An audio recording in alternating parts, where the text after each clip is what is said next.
Welcome to the Tech Egg. Don't get scrambled. Enjoy the video. In this video, I will explain how to get mushroom seed.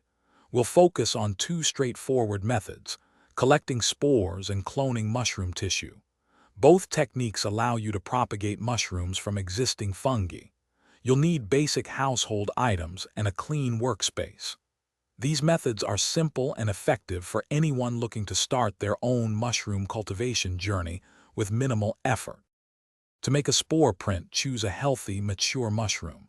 Gently twist or cut off the stem, leaving only the cap.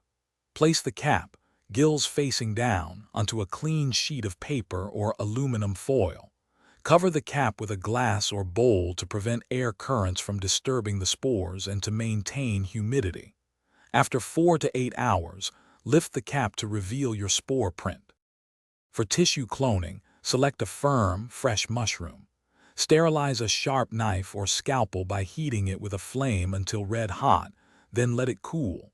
Break the mushroom open to expose the clean inner tissue.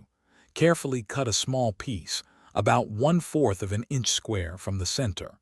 Transfer this tissue to a sterile agar plate or liquid culture for growth. Once you have your mushroom seed, you can use it for cultivation. Spore prints can be stored in a sealed bag for months. To use them, scrape the spores into sterile water to create a spore syringe. For cloned tissue, the mycelium will grow on your agar plate or in liquid culture. Both methods provide viable material to inoculate your chosen substrate and begin growing your own mushrooms. Thanks for watching. Consider subscribing if I helped unscramble your problems.